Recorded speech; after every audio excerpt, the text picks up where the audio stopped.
Hello dear student, welcome to the chapter 18th century political formation। 18वीं शताब्दी के political formation की बात यहाँ पर करेंगे। कुछ एम्पायर्स आपको दिखेंगे, सिख, मराठा, जाट। ये मैप आपको दिया जा रहा है। मुगल एम्पायर्स की जो बाउंड्री है उनको शो किया जा रहा है। ये जो डॉट डॉट में दिख रहा है यहाँ तक, मैं इसको ब्लू कलर से कर दे रहा हूँ। इन एरियाज तक मुगल एम्पायर थे। यहाँ चोल, चेर, पांड्य, यहाँ तक मुगल नहीं आ पाए थे।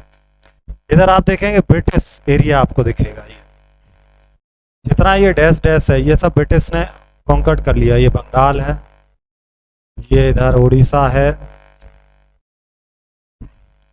और ये दो एरिया आपको यहाँ दिखेंगे। ये वो टाइम है जब 18th सेंचुरी में मुगल भी थे और 18th सेंचुरी में मिड 18 में कौन ब्रिटिशर भी आ गए थे। इसी चैप्टर को हम लोग स्टडी कर रहे हैं कि क्या पॉलिटिकल फॉर्मेशन थे। Crisis of empire, late Mughal, कैसे मुगल जो एम्पायर है वो टूटा, राजपूत उभरे, इंडिपेंडेंस, सिख, मराठा, जाट, इन सबको पढ़ाएंगे। पहले में आपने देख लिया मुगल, ये 1765 तक का है। उधर आपने देखा 1761 जो थर्ड बैटल हो चुका था, और 1707 उस टाइम का क्राइसिस की बात करें तो जो पावरफुल मुगल एम्परर था वो औरंगजेब था। औरंगजेब के बाद जो मुगल का पोस्ट एरा स्टार्ट हो गया। औरंगजेब की जो रेन थी इसके बाद तो सब चीज़ जो है वो पेरिश होने लगी। गवर्नर जो थे सूबेदार थे जो उसके अथॉरिटी में थे, दीवान थे उसके अंडर, फौजदार थे, ये सारे बिखरने लग गए। उन्होंने अपने अपने कंट्रोल ले लिए, अपने अपने प्रोविनेंस में, अपने अपने इलाके में खुद की कैपिटल्स बनानी स्टार्ट कर दी। तो जमींदारी रिबेलियन आ गया इसी समय, जमींदारों ने कर दिए। अलग अलग ट्रबल्स उनके लिए क्रिएट होने लगे मुगलों के लिए।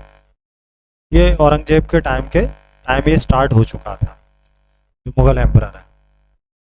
अब जरा देख लीजिएगा जो मुगल्स हैं उस समय नादिर शाह जो है वो दिल्ली को लूटता है करके। कौन? नादिर शाह।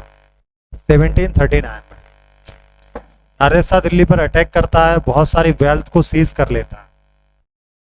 उसके बाद अफगान रूलर आता है अहमद शाह अब्दाली, ये भी दिल्ली पर अटैक करता है, 5 टाइम्स अटैक करता है। 1748 से 1761 5 टाइम्स दिल्ली पर अटैक किया इसने। किसने? अहमद शाह अब्दाली ने। ये अहमद शाह अब्दाली की फोटो यहाँ दिखाई जा रही। Internally the empire was further destabilised by rivalries. फिर आगे जो राइवलरीज थे उनकी वजह से और ये डिस्टेबलाइज हो गया। जैसे कि ईरानी है, तुरानी है, ये अलग अलग ग्रुप्स थे मुगल दरबार में। तो जब एम्परर आ गए फर्रुखसियर, आलमगीर सेकेंड, अहमद शाह, शाह आलम, ये जब मुगल रूलर बनते हैं, ये जो इनके दरबार के जो योग्य व्यक्ति थे उन्होंने इन्हें अंधा कर रखा था, वही चला रहे थे पूरे दरबार को। अब मुगल एम्परर की ज्यादा पावर नहीं थे। तो जो सूबेदार थे वो पावरफुल हो रहे थे, जमींदार पावरफुल हो रहे थे, और देखते ही देखते अवध, बंगाल, हैदराबाद, ये सब अपने आप में अलग एम्पायर बन जाते। और राजपूतों की बात करें, इसी टाइम में जो 18th सेंचुरी था, बहुत सारे राजपूत राजा जो हैं, आमेर, जोधपुर, वो अपने आप को अलग कर लेते हैं मुगल एम्पायर से, जिन्हें जागीर मिली हुई थी। अजीत सिंह जोधपुर के थे, मुगल कोर्ट में बड़ा ये भी प्ले करते थे, लेकिन उन्होंने भी अपने आप को अलग कर लिया। फिर राणा प्रताप के बारे में, राजपूत रूलर थे, हल्दी घाटी का जो वॉर था वो इन्होंने लड़ा था अकबर के अगेंस्ट। मुगलों ने काफ़ी ट्राई किया बट उनको पकड़ नहीं पाए थे। फिर जो सूबेदारी थी राजपूतों के पास आने लग गई धीरे धीरे। गुजरात मालवा के सूबेदार हो गए थे अजीत सिंह, सवाई राजा जय सिंह, इनको सवाई की उपाधि दे दी गई थी जहांदार शाह के द्वारा। और ज़्यादा ये एक्सपेक्ट करते हैं नागौर में। वाइल जो Amber seize portion of Bundi, Sawai Raja Jai Singh establish कर लेते जयपुर को एक नई कैपिटल के तौर पर। आगरा की सूबेदारी मिल जाती 1722 में। और जो एक्सपेंशन था राजपूत का वो धीरे धीरे चैलेंज कर रहे थे उन्हें मराठा राजस्थान में। तो अब उनके लिए नए जो उभर के आए थे वो थे मराठा। मुगलों का डिक्लाइन चल रहा है, राजपूत उभर रहे हैं, साथ में अब मराठा वगैरह। अब यहाँ पर आ गए सिख। इससे पहले गुरु नानक देव पढ़े थे हम लोग पिछले चैप्टर में, और अर्जुन देव की भी बात करी थी, तेग बहादुर की बात करी थी, गोविंद सिंह की। जो लास्ट सिख गुरु थे वो थे गोविंद सिंह। अगर सिखों की हम लोग बात करें तो ये बेसिकली पंजाब जो एरिया था वहाँ इनका ज़्यादा डोमिनेंस था। गुरु गोविंद सिंह जो थे वो इनके लास्ट गुरु थे 10वें। उन्होंने मुगलों के अगेंस्ट कई सारे इन्होंने अभियान किए, और 1699 में इन्होंने खालसा सेना भी अपनी बना ली। इन्होंने सिक्के भी जारी किए in the name of Guru Nanak, गुरु गोविंद सिंह। अलग अलग जो है, बंदा बहादुर जो बना इनका लीडर आगे चल के, उन्होंने सिक्के जारी किए। तो सिखों की भी एक अलग कम्युनिटी यहाँ पर जो है वो अपना एक अलग एम्पायर बना रही है। Sikh organise themselves into bands known as jatha. इन्होंने अपने आप को जत्था में बांट दिया। फिर ये बड़े जत्था कहलाते थे मिसल्स, और इन मिसल्स में जो है दल खालसा आ गया। फिर आगे चल के जो है रंजीत सिंह बन जाते हैं यहाँ पर। जो बंदा बहादुर के टाइम तक तो ये सब लड़ते ही हैं, फर्रुखसियर बंदा बहादुर को जो है वो पकड़ लेता है।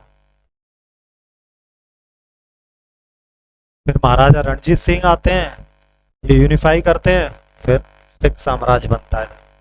अब मराठास की अगर हम लोग बात करें तो छत्रपति शिवाजी महाराज ने 1630 में ये इस्टेब्लिश किया था मराठा किंगडम। शिवाजी जो सपोर्ट करते थे वॉरियर्स फैमिलीज को, देशमुख थे, ये जो है पीजेंट पेस्टोरियलिस्ट थे जो कि कर वसूलने का काम करते थे, जिन्हें कुनबीज भी कहा जाता था। उन्होंने अपनी किंगडम बना ली दक्कन में। शिवाजी की जो डेथ है इसके बाद जो कंट्रोल शिफ्ट हो गया पेशवास के पास, और पेशवास जो थे वो पूना में सेंट्रलाइज हो चुके थे। ये शिवाजी महाराज के बारे में अब इसे पढ़ेंगे। 1630 में बॉर्न हुए थे। माता का नाम जीजाबाई था। शिवनेरी के किले में इनका जन्म हुआ था। दादा कोंडदेव जो थे इनके गार्जियन थे। शिवाजी ने कॉन्क्वेस्ट किया था, एक बिल्कुल यंग एज में किले जीते इन्होंने। इनके पास बहुत बड़ी मिलिट्री पावर भी थी। साथ ही साथ बीजापुर इन्होंने मुगलों से हथियाया और एक नया स्टेटस इनको मिला था। चौथ सरदेशमुखी से इन्होंने कलेक्ट किया अपना जो है रेवेन्यू, और स्वराज की स्थापना इन्होंने की थी। यहाँ पर आप देखेंगे चौथ के बारे में आप, और जो पेशवा फिर आ गए। फिर पेशवा से मुगल अथॉरिटी जो है फिर वो उनसे कॉन्फ्लिक्ट बना रहा। फिर मराठों का साम्राज्य हो गया दक्कन में, यहाँ तक कि दिल्ली तक भी इनका जो है इन्फ्लुएंस रहा। चौथ जो है 25% लिया जाता था जमींदारों से। सरदेशमुखी जो है 9 to 10% लिया जाता था। ये टैक्स था, मराठे लेते थे। फिर ये दिल्ली तक अग्रेसिवली एक्सप्रेस कर रहे थे अपने आप को, एक्सपेंड किया इन्होंने।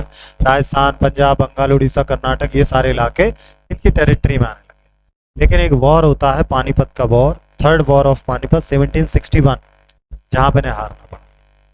पहले छत्रपति शिवाजी महाराज होते हैं, उनके बाद संभाजी होते हैं, फिर राजा राम होते हैं, फिर ताराबाई जिनका लड़का था शिवाजी सेकंड, फिर साहू जी महाराज होते हैं, फिर लास्ट में पेशवा स्टार्ट हो जाते हैं। अब जाट्स की अगर बात करें तो ये बेसिकली वेस्टर्न यूपी के इलाके में थे जाट। इनमें एक जाट था चूनामन। उनकी लीडरशिप में इन्होंने विद्रोह कर दिया, रिवॉल्ट कर दिया दिल्ली में 1680s में। और ये दिल्ली से आगरा के बीच में इनका रिवॉल्ट रहा, और ये आगरा के जो है प्रोटेक्टर हो गए एक टाइम पर। ये सूरजमल है, जाट है। औरंगजेब के टाइम से ही जाट जो है उनका इन्फ्लुएंस बढ़ गया। प्रॉस्पेरस एग्रीकल्चरिस्ट थे। सूरजमल किंगडम इन्होंने बना ली भरतपुर इन्होंने स्टैब्लिश किया सूरजमल के टाइम पर। जब नादिर शाह हमला करता है दिल्ली में 1739, तो बहुत सारे जो है भक्कर के कहाँ आ गए थे, भरतपुर आ गए थे।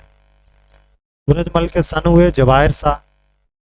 इनके पास 30,000 के ट्रूप थे और 20,000 मराठा, 15,000 सिख सोल्जर्स भी के पास थे।